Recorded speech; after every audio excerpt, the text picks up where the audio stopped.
Hi, good morning, good afternoon, or good evening, whenever you are listening in. I hope the weather is turning as nice as it is here in New Jersey. And with all this spring weather happening, it's really made me start to think about the horses that we work with when we're incorporating them into our occupational therapy practice. So today we're going to talk a little bit about the star of the show, our horses.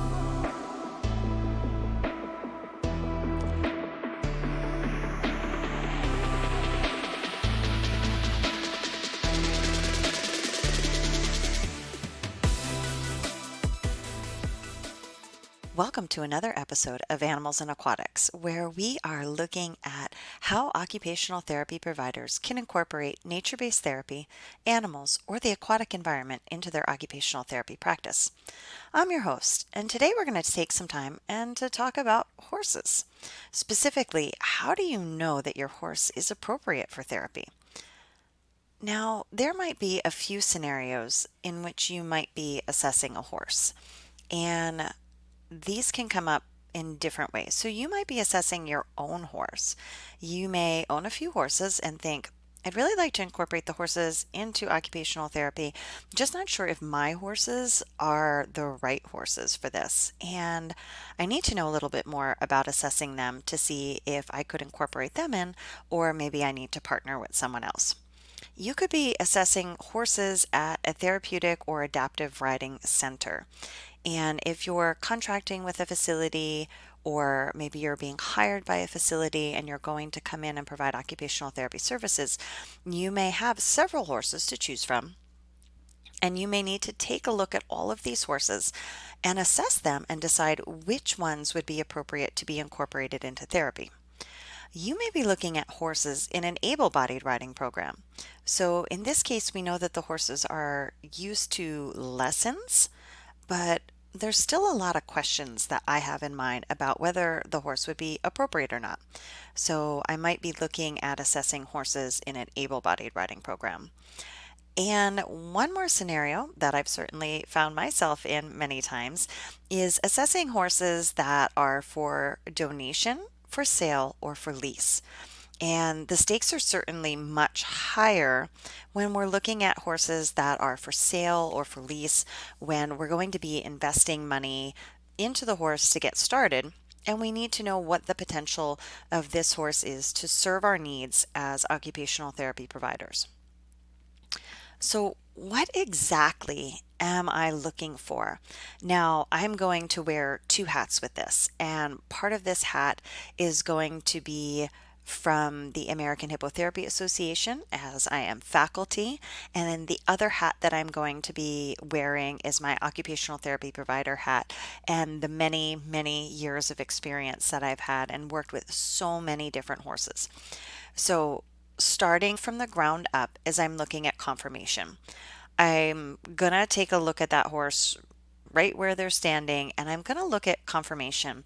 And I attended a really wonderful presentation that talked about conformation not just from that horse sense. So if you have a good horse background, then the conformation thing really makes sense to you. If you don't have as strong of a horse background, then sometimes conformation can be really hard to put together in your head. But when you think about it as posture, sometimes for the therapist in our when we wear a therapist hat, right, that can make a lot more sense. So I want to look at this horse's posture. How are they standing? How are they standing in the field? How are they standing on the cross ties? What do they look like when they're standing in the arena? Just from a basic how are they put together perspective. Now, one of our shortcomings here on the podcast is that I'm not showing you pictures of horses and I'm not pointing out what that conformation looks like and the things that I'd be looking for that I can just assess right off the bat when I'm seeing this horse standing there. But I can definitely tell you that I'm looking for how the horse carries itself. Does the horse seem to be comfortable in its own body? Are there patterns of tension? And the more you've been around horses, or the longer you've been around horses, the more this is a very sort of sixth sense, right? I can look and I can just feel into it. But if you're new to horses, then we really are going with the lines and angles and muscles therapy hat side of things, and either one can work really well. Now, the next thing I want to do is I want to see that horse move. I want to see that horse move. I need to see the horse from the front, from the back, from the side. And a lot of times, if I'm out on a farm call, I can do this really subtly just by walking behind them on their way out to the arena. And my therapist eyes are going crazy all over this horse. I'm looking to see if they're tracking up. I'm looking to see if they have equal hip drop. I'm looking to see what the barrel swing is. I'm looking to see if they have vertical displacement. Now, if all of those things are foreign to you, don't worry. There are ways we can certainly support you in figuring out more about assessing those things when you're looking at the horse's movement. And those things are going to tell me so much about this horse's ability to meet my client's needs. And then I want to know about the horse's temperament. And we're assessing that temperament piece again right from when we see the horse in the stall or in the pasture. And I want to see, is the horse pinning their ears towards the horse handler as they're getting them out of the stall or as we walk by? Or do they approach? Do they come to us with ears forward and like, ah, hi, who are you? What are you doing? So I want to know right away if this horse is friendly and interested, or if they're maybe already a little burnout and sour. I want to see the horse's soundness. So, again, this is a horse term for our horse people, right? That means that the horse is moving correctly and that they have no apparent lameness or injury. And I want to see this horse move at walk, trot, canter in both directions. So that if it's a pony, like a little pony, right, and I might be too big to get on it, or maybe they don't have someone that can get on it, I at least want to see it on a lunge line. And I want to see it walk, trot, canter in both directions. Ideally, I want to see someone ride the horse in both directions, walk, trot, canter, to see what that looks like. The next thing that I'm looking at would be ground manners. How does this horse react during grooming and tacking up? So often, if I'm assessing a horse, I don't want to, when I arrive to see the horse, I don't want it to be tacked up. I don't want the person to be riding it. That's usually a little bit of a red flag if I arrive at the farm and the horse is already tacked up and being ridden. I want to see the horse either ideally like right from the stall so I don't have to wait for them to go catch it from the pasture. But even if I do see them catch it from the pasture, again, that's going to give me a lot of information. I think there can be nothing more frustrating than the horse that doesn't want to be caught, that takes staff or volunteers 20, 30 minutes, an hour, 2 hours to be caught. It's a big burden on your human assets to deal with a horse like that. So even in those cases, we can look at those ground manner issues when we're seeing a horse come in. If it's like spring, like now, fly spray, like how do they react to fly spray? And then the next thing that I'd be looking at is trainability. And I might not be able to see this in my initial assessment, but I'm definitely going to be testing for those things. Each of these areas could definitely be a training course all by itself. In fact, if you've already taken the American Hippotherapy Association or AHA Part 1 course, you've done some of this work in analyzing horses' movement and conformation. But you know that when it's a real live horse right in front of you, it might feel a little different.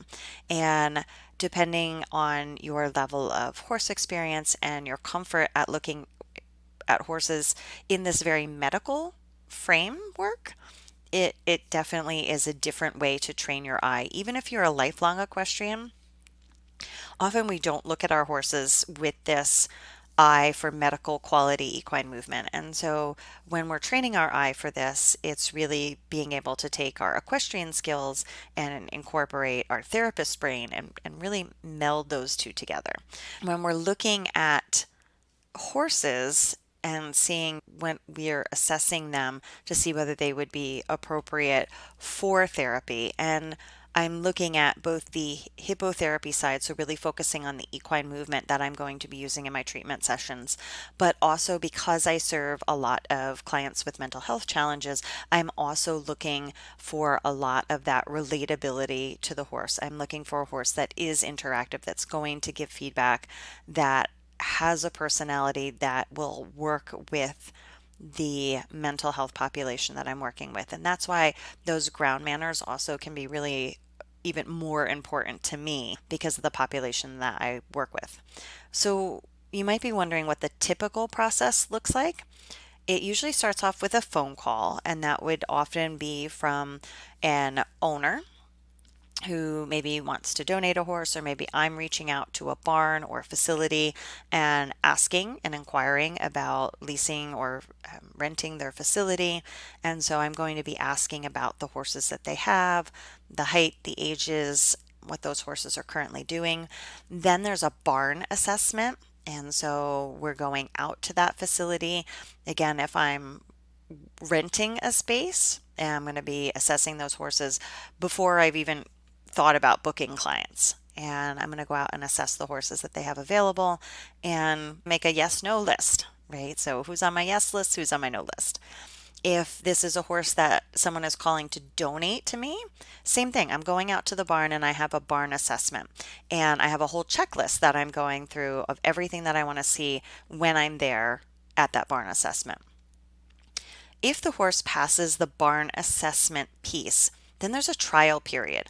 And again, that can be on a facility rental side of things, or that can be on a donation or a sale horse. Yes, even on sale horses, I like to ask for a trial period because it's really important that we have that opportunity to see them in our environment.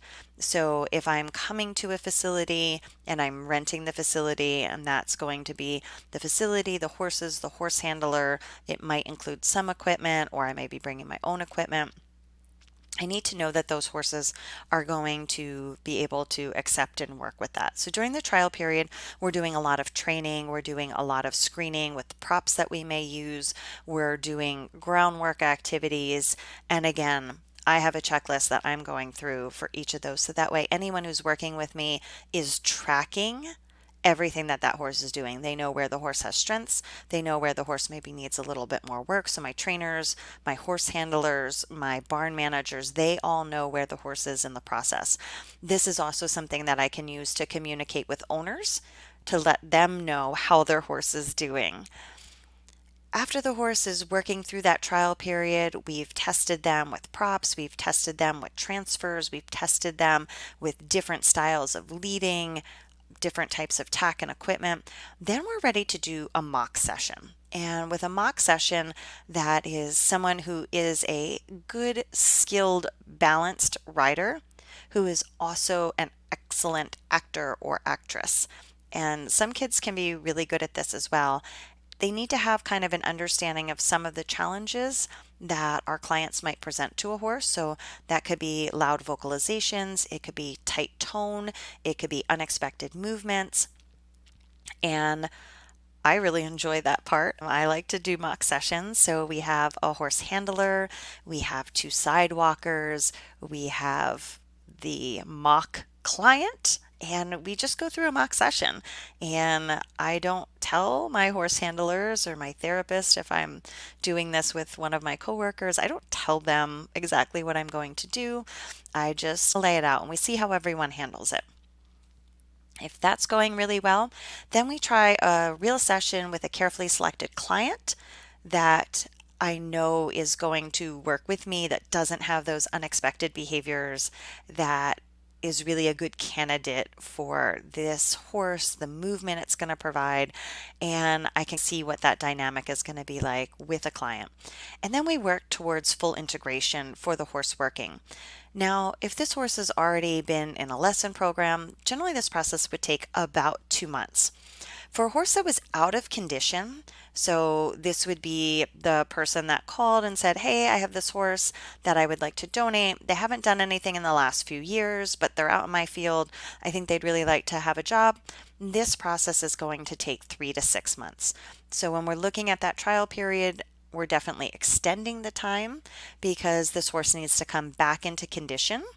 We need to know that they are feeling good before we make our final assessment, because sometimes when they're not feeling so good yet and they don't have all their muscle tone built back up, they may be really mellow. and they might be really easy to work with. But when they get a little more fit, they get a little sassy, I want to know that before I've made that final sign off on that paper. So, what about failures? I have a few hard no's in my book that I've seen time and time again. So, the first hard no for me is asymmetry. A horse that is asymmetrical is not moving evenly from left to right. And we've tried a lot of things to work with asymmetrical horses, and I'm not saying we've tried everything. I'm sure there are things that we haven't tried financially. That's a consideration. What do you have access to? So, things like ultrasound, laser, chiropractic care, magnetic supplements, joint injections, right? There's a really, really big list of body care types of things that you could try to use to deal with asymmetry. I haven't found a lot of success in treating asymmetry. So if you have an amazing person that you think might be great in treating asymmetries, A, let me know, and B, certainly that may give you some viable options. But for me, I haven't found a lot of luck in getting horses that are asymmetrical, even with training and body work, to become symmetrical. So for therapy, that's usually a no-go right there. They might be great at horseback riding lessons, they might be great at groundwork and equine-assisted education, but for therapy, that's a no-go. The next hard no in my book is what I like to call the sit and spin. If you're a horse person, you probably know what this is. So every horse has a move. When they're spooked, when they're scared, that's their move. Like that's what they do. Some is the like spook in place, right? And they don't move anywhere. Some it's like the bolt 3 strides. Like I'm going to run 3 strides and then I'm going to like stop and look. For other horses, it is the sit and spin, right? And so it's like the, oh my God, I'm out of here. And they just like they stop, they kind of go down on their haunches and they spin and they're gone. You can't keep a client on. You just can't. None of us are fast enough. None of us are strong enough. If that's the horse's like signature scared move, they can't do anything about it, right? They can't override it. And so I ask, what's your horse's move when they're scared? And if they say, oh, they usually turn and run, that's a hard no for me. So that's one. And my last one, you may laugh at this, but is anything too smart. The reason why I say this is because time and time and time and time again, the horses that are really smart get really bored with our work. And when they get really bored with our work, they find ways to amuse themselves. And usually those things are not too amusing to me. So whenever the barn manager says, "Oh, you should try Cookie. Cookie's so smart," I'm like, that's probably not going to work so well. Now, if Cookie's only working with me for a few hours during the week and Cookie is in a show program and is doing riding lessons and trail riding and is on the show team, that might not be such a big deal. But if I'm at an adaptive riding facility where there's going to be a lot of volunteers handling the horses, anything too smart is out because they get really bored, they find things to do, they're clever and creative, and it just doesn't work very well. The horses that are not the brightest bulbs in the box tend to do actually very, very well because they don't mind doing the same thing over and over and over again. And a lot of times that repetition is what my clients need. They need that from a motor learning perspective. They need that from a sensory integration perspective. They need that from a trauma informed perspective. And those horses that are okay with that do really well. And they're not looking for things to do with the volunteers and they're not looking for new exciting things to do. So, as we wrap up today's episode, I want to reflect on the importance of assessing the horse before you assume that they're appropriate for working in therapy. There's certainly a lot that goes into this. So, if you want to take a deeper dive, I'm doing a 5-day challenge on this topic. If you're listening in real time, you can join the challenge up until May 20th is when we kick off, and you'll be able to join anytime throughout that week. So, the 20th through the 25th is when we're doing it. And we're going to be going over one of these topics each day in depth. We'll be having videos so you can look at it. We can do it together. I think it's going to be a lot of fun. So if you have a horse that you're interested in assessing and you think they might be great in therapy, I certainly encourage you to join us on this challenge and work together with us to develop your assessment skills. So thank you for joining us on Animals and Aquatics in Occupational Therapy. I hope this was helpful for you, even if you couldn't see what I'm talking about. I hope this gives you a little bit of information in what goes into assessing a horse that we might be incorporating into our occupational therapy practice, all the way from temperament to movement to some of the things that are just absolute no-goes. If this was helpful to you, there's now a way to message us. So you can look directly on this episode and send us a message and let us know if this was helpful and what specifically you'd like to know more on. Until next time, have a great week.